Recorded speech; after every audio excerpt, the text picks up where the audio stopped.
नमस्कार मंडळी, चला तर आपण आज बेसन वड्यांची आमटी बनवूया। त्यासाठी प्रथम कढई तापायला ठेवून लसूण, जिरे, मोहरी टाकून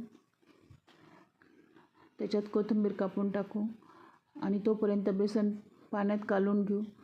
त्याच्यामध्ये हळद, जिरे, मीठ, ओवा टाकून चवीप्रमाणे सर्व मिश्रण कालवून घेऊ।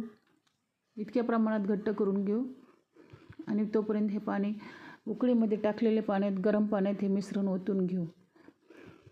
हे सर्व बेसन पीठ पाण्यात मध्य आचेवरती शिजवून घेऊ।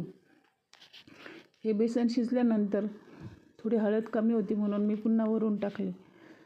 हे चांगले मिश्रण शिजल्यानंतर थोडं कढईने पाणी सोडून घेऊ।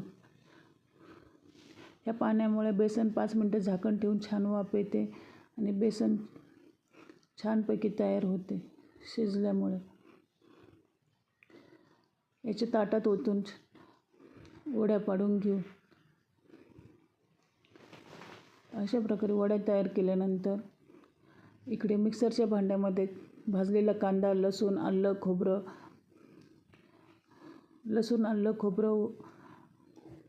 सर्व फुटाणे वाटून घेऊ।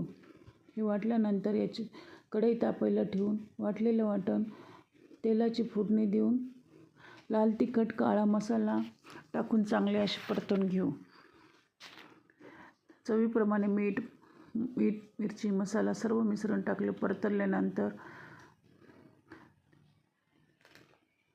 पाहिजे तेवढ्या प्रमाणात पाणी टाकून अशा प्रकारे उकळी आल्यानंतर या बेसन वड्या सोडून घेऊ। छानपैकी वेगळी अशी भाजी, खायला खूप चवदार अशी भाजी तयार होते बेसन आमटी।